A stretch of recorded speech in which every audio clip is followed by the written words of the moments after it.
అష్టాదశ పురాణములు గరుడ పురాణం ఆచారకాండ 31 దేవప్రతిష్ఠ సామాన్య విధి. వీడియో చేసినవారు కంచి త్యాగరాజులు. దేవప్రతిష్ఠ సామాన్య విధి. విష్ణువు శివాది దేవతలకు, సూతుడు సౌనకాది మహామునులకు విగ్రహ ప్రతిష్ఠనలా చేయాలో చెప్పసాగారు. ప్రశస్తమైన తిథులను నక్షత్రాలను ఎంచుకుని ఈ పుణ్యకార్యాన్ని మొదలు పెట్టాలి. ముందుగా యజమాని తన వైదిక శాఖలో విధించబడిన బీజాక్షరాన్ని గాని ఓంకారాన్ని గాని వీలైనంత సేపు ఉచ్చరించి 5 లేదా అంతకంటే ఎక్కువ మంది ఋత్విజులను ఎంచుకుని తెచ్చి ఆదరంగా ఆసీనులను చేసి వేరొక మహానుభావుని ఆచార్యునిగా వరించి తెచ్చి వారి మధ్యలో కూర్చుండబెట్టాలి. తరువాత పాద్య, అర్ఘ్య, ముద్రిక, వస్త్ర, గంధ, మాల్య, అనులేపనీయ ద్రవ్యాలతో వారందరినీ సాదరంగా పూజించాలి. అప్పుడు ఆచార్యదేవులు మంత్రన్యాసపూర్వకంగా ప్రతిష్ఠాకర్మను సమారంభం గావించాలి. మందిరం లేదా దేవప్రాసాదం అగ్రభాగంలో అనగా ముందు భాగంలో 10 లేదా 12 హస్తాల పరిమాణంలో ఉన్నొక మండపాన్ని నిర్మించి దానిపై 16 స్తంభాలను ఏర్పాటు చేసి వాటిలో 8 మూలల్లో 8, 4 దిక్కులు 4 మూలలు అని అర్థము ధ్వజాలను ప్రతిష్ఠించాలి. తరువాత ఆ మండప మధ్యంలో 4 హస్తాల పరిమాణంలోనొక వేదిని నిర్మించాలి. ఆ వేదిపై నదుల సంగమస్థానం తీరం నుండి తెచ్చిన ఇసుకను నెరపాలి. ప్రధాన కుండాన్ని నిర్మింపజేసి దానికి తూర్పున చతురస్రాకారంలోనూ, దక్షిణంలోనూ ధనురాకారంలోనూ, పశ్చిమంలో గుండ్రంగానూ, ఉత్తరంలో పద్మాకారంలోనూ మొత్తం 4 కుండాలను నిర్మించాలి. కుండ నిర్మాణం తరువాత ఇష్టసిద్ధికై ఆచార్యుని చేత, శాంతి కర్మకై ఇతరుల చేత హవనం చేయించాలి. సాధారణంగా దీనికి ఈశాన కోణంలోనున్న భూమిని ఔపేడతో అలికిన స్థలాన్ని వాడతారు. మండపం పూర్వాది దిశలలో 4 ద్వారాలతో శోభిల్లాలి. తోరణ స్తంభాలను ఏర్పాటు చేయాలి. ఇవి 5 హస్తాల పరిమాణంలో ఉండాలి. న్యగ్రోధ, మైది, ఉదుంబర, అశ్వత్థ, రావి, బిల్వ, పలాస, ఖదిర చెట్లలో ఒక్కొక్క చెట్టు నుండి ఒక్కొక్క కర్రను తయారుచేసి వాటిని వస్త్రపుష్పాదులతో అలంకరించి తోరణ స్తంభాలుగా మార్చి భూమిలోకి 1 హస్తం మేర లోతుకు పాతాలి. ఈ స్తంభాలు మండపము యొక్క అన్ని దిశల్లోనూ కనబడాలి. మండపానికి తూర్పు వైపు ద్వారంపై మృగేంద్ర, దక్షిణంపై హయరాజ, పశ్చిమంపై గోపతి, ఉత్తరీ ద్వారంపై దేవసార్దూల ప్రతిరూపాలనుంచాలి. క్రమంగా అగ్నిమీలే ఈ శత్వేతి, అగ్న ఆయాహి, సన్నోదేవి అనే మంత్రాలతో ఆయా దిక్కుల్లో ఈ సింహ, గజ, వృషభ, సార్దూల మూర్తులను వ్యాసం చేయాలి. ఇక పతాకల వర్ణాలి విధంగా ఉండాలి. తూర్పు మేఘ, పశ్చిమ పాండుర, ఆగ్నేయ ధూమ్ర, వాయవ్య పీత, దక్షిణ శ్యామల, ఉత్తర రక్త, నైరుత్య ధూసర, ఈశాన్య శుక్ల. మండప మధ్య భాగంలో అన్ని రంగులు జెండాలు రెపరెపలాడుతుండాలి.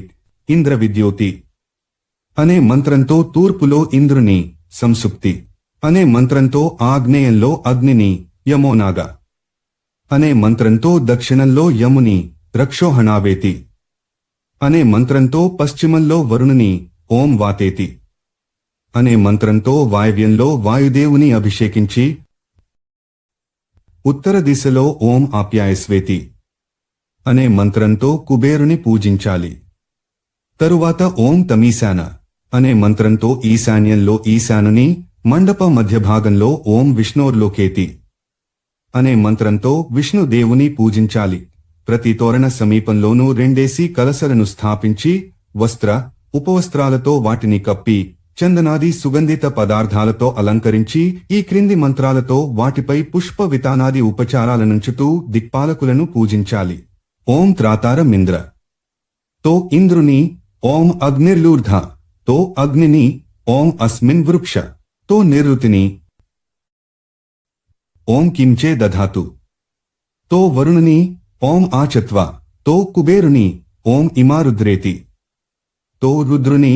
ఇతర దిక్పతులను పూజించి ఆచార్య దేవుడు హోమద్రవ్యాలను, అన్య పూజా సామాగ్రిని వాయవ్య కోణంలో స్థాపించి ఉంచాలి.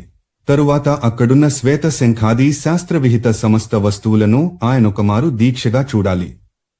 వెంటనే ఆ నిశ్చిత ద్రవ్యాలన్నీ సంపూర్ణంగా శుద్ధాలైపోతాయి. అప్పుడు షడంగ న్యాసాన్ని ప్రణవ వ్యాహృతి సంయుక్తంగా ఇలా చేయాలి. ఓం హృదయాయ నమః, ఓం భూః శిరసే స్వాహ, ఓం భువః శిఖాయే వషట్, ఓం స్వః కవచాయ హూం, ఓం భూర్భువః స్వః నేత్రత్రయాయ వోషట్, ఓం భూర్భువః స్వః కరతల కరపృష్ఠాభ్యాం ఫట్ అనే మంత్రాలను చదువుతూ క్రమంగా గుండె, తల, పిలక, కవచం, కనులు, అరచేయి, మండలను స్పృశించాలి. తరువాత ఓం అస్త్రాయ ఫట్ మంత్రంతో అస్త్రాలను అంటే చేతులనే వ్యాసం చేసుకోవాలి. ఈ మొత్తం న్యాసకర్మ సమస్త వాంఛలను తీర్చగలదు. అస్త్రమంత్రం ద్వారా అక్షతలను, విష్టరాలను, విష్ణరాన్ని అభిమంత్రితము చేసి ఆ విష్టర ద్వారా యజ్ఞమండలంలోనొక చోట నుంచబడిన సమస్త ద్రవ్యాలను స్పృశించాలి. తరువాత అస్త్రమంత్రపూత అక్షతలను మండపమంతటా వెదజల్లాలి. తరువాత తూర్పుతో మొదలెట్టి అష్టదిక్కులలోనూ ఈ అక్షతలను నిక్షేపించి సంపూర్ణ యజ్ఞమండలాన్ని లేపనంతో తుడవాలి. తరువాత యజ్ఞగురువు ఒక అర్ఘ్యపాత్రలో గంధాదియుక్త జలాన్ని నింపి దాన్ని మంత్ర సమూహంతో అభిమంత్రించి ఆ జలాన్ని యజ్ఞమండపమంతటా జల్లాలి. తరువాత రోజు ప్రతిష్ఠితమవుతున్న దేవతామూర్తి పేర మండప ఈశాన కోణంలో నొక కలశను స్థాపించి దాని దక్షిణ భాగంలో అస్త్రమంత్రాలతో అభిమంత్రింపబడిన వర్ధినిని స్థాపించాలి. తరువాత దానిని, కలశను, గ్రహాలను, వాస్తోష్పత్తిని ఆచార్యులు యథావిహిత ఆసనాలపై ప్రతిష్ఠించి పూజించి పలుమార్లు ప్రణమంత్రాన్ని జపించాలి. తరువాత ఆ కలశను పంచరత్నాలు అద్దబడిన 2 వస్త్రాలతో ఆచ్ఛాదించి అన్ని ప్రకారాల సుగంధాల పొడిని, ఔషధాల ముద్దని దానికి పూసి మరలా ఆ కలశను ఆ రోజు ప్రతిష్ఠింపబడు దేవత యొక్క చిన్న ప్రతిమను అందులో స్థాపించి ఆ మూర్తిని పూజించాలి. తరువాత వర్ధినిని వస్త్రాలతో కప్పి దానిని కలశతో బాటు అటూ ఇటూ తిప్పాలి. తరువాత దానిలోని నీటితో కలశను తడిపి ఆ కలశకు ముందలి జాగాలో దానిని స్థాపించాలి. స్థండిలముపై వీటిని పెట్టి మూలదేవతను కూడా ఉంచి పూజించాలి. వాయవ్య కోణంలోనొక కుండను స్థాపించి గణపతినందులోకి ఆవాహన చేసి ఓం గణానాం త్వేతి అనే మంత్రంతో ఆయనను పూజించాలి. ఈశాన కోణంలో మరొక ఘటాన్ని పెట్టి అందులో ఓం వాస్తోష్పతే అనే మంత్రంతో ఆయనను రావించి పూజించాలి. కుంభానికి, కలశ మొదలగు వాటికి తూర్పు వైపున భూతాలకు, గణదేవులకు బలులిచ్చి వేదిని ఆలంబనం చేయాలి. ఆకుపచ్చని దర్భలను ఓం యోగే యోగేతి అనే మంత్రంతో సిద్ధం చేసి ఒక స్నానపీఠంపై నుంచి ఆచార్యుడు, ఋత్విజులు, యజమాని కలిసి ప్రతిష్ఠింపబోయే దేవమూర్తిని దానిపై ప్రతిష్ఠించాలి. ఆ సమయంలో ఆ ప్రాంతం వైదిక మంత్రోచ్చాటనలతో జయజయధ్వానాలతో, వైదిక మంత్రధ్వనులతో మార్మోగిపోవాలి. స్నానార్థం ఆ దేవతామూర్తిని పీఠసహితంగా బ్రహ్మరథంపై మండపానికి ఈశాన్య కోణంలో అవస్థితం చేయాలి. తరువాత ఓం భద్రం కర్ణేతి అనే మంత్రం పూర్తిగా పఠిస్తూ స్నానం చేయించి ఆ మూర్తిని యజ్ఞయ సూత్రంతోగాని వల్కల వస్త్రంతోగాని శుభ్రంగా తుడిచి తూర్యాది వాద్యయంత్రాలను మ్రోయిస్తూ ఆ దేవతామూర్తికి లక్షణోద్ధారం అనగా నామకరణం చేయాలి. ఒక కంచు లేదా రాగి పాత్రలో తేనె, నెయ్యిల మిశ్రమాన్ని తయారు చేయించి అంజనంగా చేసి దానిని బంగారు ముక్క, రేకు తో తెచ్చి ఆ ప్రతిమ కనులకు పలుమార్లు అంజనమును పూయాలి. ఇలా కాటుక నెడుతున్నప్పుడు ఓం అగ్ని జ్యోతీతి అనే మంత్రంతో దేవుని లేదా దేవత నేత్రాలను తుడుస్తుండాలి. నామకరణాన్ని యజమానియే చేయాలి. ఓం ఇమం మే గాంగేతి అనే మంత్రంతో మూర్తి నేత్రాలను చల్లబడించి ఓం అగ్నిర్మూర్ధేతి అనే మంత్రంతో పుట్ట వంటి శాస్త్రోక్త ప్రదేశాల నుండి తెచ్చి కలిపి ఉంచిన మట్టిని దేవతామూర్తికి సమర్పించి మారేడు, చెరకు, రావి, మట్టి, మోదుగల నుండి తయారు చేయబడిన పంచకషాయమును తెచ్చి దానితో ఓం యజ్ఞాయజ్ఞేతి అనే మంత్రం ద్వారా స్నానం చేయించాలి. పిమ్మట పంచగవ్యాలతో స్నానం చేయించి సహదేవి, బల, శతమూలి, శతావరి, ఘృతకుమారి, గుడూచి, సింహి, వ్యాఘ్ర అను పేళ్లుగల ఔషధులను కలిపిన నీటితో ఓం యా ఉషధీతి అనే మంత్రం ద్వారా స్నానం చేయించాలి. ఆపై ఓం యాహ ఫలినీతి అనే మంత్రం ద్వారా ఫలస్నానం చేయించాలి. తరువాత ఓం ద్రుపదాదివేతి అనే మంత్రంతో విద్వాంసులకు అభ్యంగన చేయించాలి. ఉత్తరాది దిశలలో 4 కలశల నుంచి వాటిలో వివిధ రత్నాలను, సప్తధాన్యాలను, శతపుష్పిక, సోంపు వంటిది ఎను పేరుగల ఔషధిని నిక్షేపించాలి. ఆపై 4 సముద్రాలను, నలుదిక్కుల అధిష్టాన దేవతలను వాటిలోకి ఆవాహనం చేయాలి. 4 కలశలను విడివిడిగా పాలు, పెరుగు, నీళ్లపాలు, నెయ్యిలో కాస్త జలములతో నింపి ఆ కుంభాలను క్రమంగా ఆప్యాయస్వ దధిక్రావ్లో యా ఓషధి తేజోసి అనే మంత్రాలతో అభిమంత్రితం చేసి ఇవే చతుస్సముద్రాలని భావించి వాటితో దేవప్రతిమకు స్నానం చేయించాలి. తరువాత దేవప్రతిమను బహుసుధర వేషభూషలతో అలంకరించి గుగ్గిల ధూపం వేయాలి. తరువాత ఇందాకటి కుంభాలను మంత్రించి వాటిలోకి భూమిపైనున్న సమస్త తీర్థ, నదీ, సముద్ర జలాలను ఆవాహన చేసి ఓం యా ఓషధీతి ద్వారా అభిమంత్రించి మరల దేవప్రతిమను అభిషేకించాలి. ఈ అభిషేకావశిష్ట మిగిలిన జలాలతో స్నానం చేసిన వారికి సర్వపాప విముక్తి లభిస్తుంది. సర్వసాగర స్నానాన్ని ప్రతిమకు గావించిన తరువాత అర్ఘ్య ప్రదానం చేసి ఓం గంధద్వారేతి అనే మంత్రం ద్వారా సుగంధిత చందనాది పదార్థాలతో ప్రతిమను అనులేపితం చేయాలి. శాస్త్రవిహితంగా దేవమూర్తిని న్యాసం చేయాలి. ఓం ఇమం వస్త్రేతి అనే మంత్రం చదువుతూ మూర్తికి బట్టలు కట్టి ఓం కవి హావితి అనే మంత్రాన్నుచ్చరిస్తూ దానిని మండపం మీదికి గునివచ్చి ఓం సంభవాయతి మంత్రంతో శయ్యపై స్థాపించాలి. ఓం విశ్వతశ్చక్షు మంత్రాన్నుచ్చరిస్తూ మొత్తం పూజా విధానాన్ని పరీక్షించుకుని సరిచూసుకోవాలి. మూల దేవత శిరోభాగంలో 2 వస్త్రాలచే కప్పబడిన స్వర్ణయుక్తమైన ఓంకారముచే పవిత్రీకరింపబడిన కలశను స్థాపించాలి. తరువాత కలశకు దగ్గరలోనే కూర్చుని ఆచార్యుడు వేదమంత్రోచ్చారణ గావిస్తూ అగ్నిని స్థాపించాలి. ఋగ్వేదవేత్త యగు ఆచార్యానుచరుడొకడు ఋత్విక్కు తూర్పు వైపున్న కుండ సమీపంలో కూర్చుని శ్రీ సూక్తం, పవమాన సూక్తం చదవాలి. కుండం దక్షిణం వైపున్న అధ్వర్యుడు యజుర్వేదవేత్త ఆచార్యుడు రుద్ర సూక్తాన్ని, పురుష సూక్తాన్ని పారాయణం చేయాలి. కుండానికి పశ్చిమ వైపున్న సామవేదీయాచార్యుడు వేదవ్రత, వామదేవ్య జ్యేష్ఠ సామ, రథంతర, భేరుండ నామాలను పఠించాలి. అలాగే కుండానికుత్తరం వైపున్న అథర్వ వేదవేత్త అథర్వశిరస్, కుంభ సూక్త, నీలరుద్ర సూక్త, మైత్ర సూక్తాలను పారాయణం చేయాలి. అప్పుడాచార్యుడు అస్త్రమంత్రం ద్వారా కుండాన్ని బాగా ప్రోక్షించి స్వశక్తి మేరకు రాగి లేదా ఏ ఇతర ధాతు నిర్మిత పాత్రలో అగ్నిని గ్రహించి దేవతామూర్తికెదురుగా ఉంచాలి. ఆపై అమృతీకరణం చేయాలి. అనగా కవచ మంత్రాలతో అగ్నిని రగుల్కొల్పాలి. తరువాత దానిని వేదమంత్రాలు చదువుతూ పాత్రతో సహా కుండానికి 4 వైపులా తిప్పి ఈ మారు వైష్ణవ యోగంతో మరింత రగుల్కొల్పి ఆ పాత్రతో సహా అగ్నిని కుండం మధ్యలో స్థాపించాలి. దక్షిణం వైపు బ్రహ్మని, ఉత్తరంలో ప్రణీతాన్ని స్థాపించి 4 దిక్కులలోనూ కుశవిష్టరాలను వెదజల్లి ఒక పరిధి నేర్పాటు చేయాలి. అప్పుడు గురువు త్రిమూర్తులను పూజించి దర్భలపై అగ్నిని కొంత ఉంచి దర్భజలంతోనే ప్రోక్షణం చేయాలి. ఎందుకంటే దర్భలతో మంత్ర సహాయం అవసరం లేకుండానే దేనినైనా పవిత్రీకరించవచ్చు. అగ్నిలో ఉంచి తీసిపెట్టిన దర్భలపై దేవతలు స్వయంగా వచ్చి కూర్చుంటారు. అగ్నిని ఇలాగున పవిత్రీకరించిన పిమ్మట ఆచార్యుడు అజ్య సంస్కారాన్ని చేపట్టాలి. ముందుగా నేతిని ఆహవయోగ్యం చేసుకోవాలి. అనగా దశల వారీగా అవేక్షణ, నిరీక్షణ, నీరాజన, అభిమంత్రణలను చేసి హవనానికి ముందే అభిఘారం అనే యజ్ఞకార్యాన్ని ముగించాలి. తరువాత నేతితో 5 ఆహుతులను 2 మార్లివ్వాలి. ఇప్పుడు అన్ని అగ్ని సంస్కారాలను గర్భాదానం నుండి గోదాన పర్యంతము చేసి ఆచార్యుడు తన వేదశాఖ విహిత మంత్రాలతో గాని ప్రణవంతో గాని ఆహుతి ప్రదానం చేయాలి. చివరగా ఆచార్యుడే పూర్ణాహుతిని కూడా ఇవ్వాలి. పూర్ణాహుతి వల్లనే యజమాని కోరికలన్నీ ఈడేరుతాయి. ఈ విధంగా వేద విహితంగా ఉత్పన్నమైన అగ్ని అన్ని కార్యాలను సిద్ధింపజేయగలదు. అందువల్ల దానిని మరల పూజించి అన్ని కుండాలలోనూ ప్రతిష్ఠితం చేయాలి.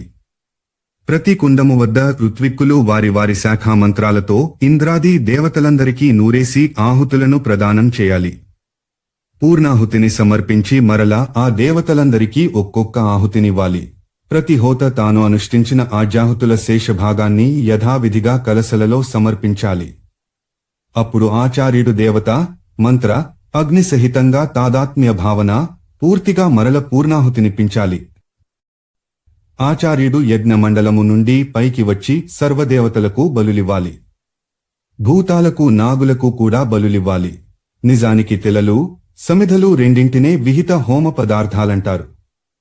నెయ్యి ఆ రెండిటికీ సహయోగం చేస్తుంది. దాని ప్రాముఖ్యానికి కారణం అది లేనిదే హవనీయ ద్రవ్యం అక్షయం, సంపూర్ణం కాలేకపోవడం. ఈ హవన కృత్యంలో పురుష సూక్తం, రుద్ర సూక్తం, జ్యేష్ఠ సామం, తన్నయామి మంత్రయుక్త భరుండ సూక్తం, మహామంత్ర రూపంగా ప్రసిద్ధమైన నీలరుద్ర సూక్తం, అథర్వకుంభ సూక్తం యథాక్రమంగా తూర్పు, దక్షిణ, పశ్చిమ, ఉత్తర, తూర్పు, దక్షిణ దిక్కులలో ఆసీనులైన ఋత్విజుల చేత పారాయణం చేయబడాలి. ఈ హవన కర్మలో ఒక్కొక్కదానికి సహస్రాహుతులనివ్వాలి. ఈ ఆహుతులలో వేదమంత్రాలు, దేవతా మంత్రాలు, వేదశాఖల మంత్రాలు, గాయత్రీ మంత్రం అన్ని వ్యాహృతులతో ప్రణవ సహితంగా ఘోషింపబడాలి. ఆయా దేవతల యొక్క శిరో, మధ్య, పాద భాగాలకు ఈ ఆహుతులు చేరుతున్నట్టు కనిపిస్తున్నట్టే భావించుకుని మిక్కిలి ఉత్సాహంతో ఈ కర్మను గావించాలి. చివరగా హోత తానే దేవుడననుకోవాలి. ఆచార్యుడి క్రింది మంత్రాలతో దేవ విగ్రహన్యాసాన్ని చేయాలి. ఓం అగ్నిమీలే దే ఇరు పాదాలు, ఓం ఇషేత్వేతి చీలమండలు, ఓం అగ్నయాహి జంఘలు, ఓం సన్నో దేవి మోకాళ్ళు, ఓం బృహద్రథంతర తొడలు, ఓం దీర్ఘాయుష్టాయ హృదయం, ఓం శ్రీశ్చతే కంఠము, ఓం త్రాతారమింద్ర వక్షస్థలం, ఓం త్ర్యంబక కన్నులు, ఓం మూర్ఖభవ మస్తకం. ఆ మంత్రాలను పూర్తిగా చదువుతున్నంత సేపు భగవానుని ఈ అంగాలను న్యాసం చేయాలని అర్థము. ఇక లగ్న ముహూర్తంలో హవనం చేయాలి. తరువాత ఓం ఉత్తిష్ట బ్రహ్మణస్పతే అనే మంత్రం చదువుతూ విగ్రహాన్ని లేపి మంత్రవేత్తయైన ఆచార్యుడు దేవస్యత్వ అనే మంత్రాన్ని పఠిస్తూ దేవతామూర్తిని పట్టుకుని వేదోక్త పుణ్యాహవాచనాలను ఘోషిస్తూ దేవప్రాసాదానికి అంటే కోవెల చుట్టూ ప్రదక్షిణ చేయాలి. అప్పుడు వివిధ రత్న, వివిధ ధాతు, తాలోహద్రవ్య యథావిధానంగా అనేక ప్రకారాల సిద్ధబీజములతో దిక్పాలురకు అనేక ఇతర దేవతలకు ఈ సామగ్రిని చేతబట్టుకుని ప్రదక్షిణ చేయాలి. అంతటా దేవ విగ్రహాన్ని యథాస్థానంలో ప్రతిష్ఠించాలి. విగ్రహాన్ని ఎప్పుడూ కూడా గర్భగుడి మధ్యలో అనగా గర్భంలోనే పూర్తిగా ప్రతిష్ఠించకూడదు. అలాగని గర్భానికి దూరంగానూ కారాదు. నువ్వు గింజంత మొగ్గు ఉత్తరం వైపుండాలి. ఓం స్థిరోభవ శివోభవ ప్రజాభ్యశ్చనమో నమః దేవస్యత్వా సవితున్హ మున్నగు మంత్రాలతో ఆచార్యుడు యథావిధిగా విన్యాసాలను అభిమంత్రణాన్ని చేయాలి. శాస్త్ర ప్రకారం సంపాత కలశనేర్పాటు చేసి దాని నుండి పడే జలాలతోనే దేవ ప్రతిమకు నిత్య స్నానం చేయించాలి. ప్రతిష్ఠ జరిగిన వెంటనే స్నానం చేయించి ధూపదీపాలతో పరిమళ భరిత సుగంధిత ద్రవ్యాలతో ఆ విగ్రహాన్ని పూజించి అర్ఘ్య ప్రదానం చేసి ప్రణామం చేసి నైవేద్యాన్ని పెట్టి క్షమాపణ కోరుకోవాలి. యజమానుడప్పుడు తన శక్తి మేరకు ఋత్విజులందరికీ పాత్రలను, వస్త్రాలను, ఉపవస్త్రాలను, గొడుగులను, విలువైన అందమైన ఉంగరాలను, దక్షిణలను ఇచ్చి సంతుష్టపరచాలి. తరువాత సావధానంగా చతుర్థి హోమాన్ని చేయాలి. 100 ఆహుతులనిచ్చి ఆపై పూర్ణాహుతిని కూడా సమర్పించాలి. అంతటా ఆచార్యుడు మండపం నుండి వెలుపలికి వచ్చి దిక్పాలకులకు బలులిచ్చి పుష్పాలను చేత ధరించి క్షమస్వ అని దేవతలకు విన్నవించుకుంటూ దీక్షా విసర్జన చేయాలి. ఈ విధంగా యజ్ఞం పూర్తి కాగానే ఆచార్యునికి కపిలధేనువు, ముకుటం, కుండలం, ఛత్రం, కేయూరం, కటిసూత్రం, వ్యజనం, పంఖ, వస్త్రాది వస్తువులు, గ్రామం, అలంకృత భవనం వీటన్నిటినీ దానం చేయాలి. ఆనాడు అక్కడున్న వారందరికీ మంచి భోజనాలు పెట్టాలి. ఇలా చేసిన యజమాని కృతార్థుడవుతాడు. వాస్తుదేవుని ప్రసన్నత వల్ల ఆయనకు ముక్తి కూడా ప్రాప్తిస్తుంది. అధ్యాయం 48. అష్టాదశ పురాణములు, గరుడ పురాణం, ఆచారకాండ. 31. దేవప్రతిష్ఠ, సామాన్య విధి. వీడియో చేసినవారు కంచి త్యాగరాజులు.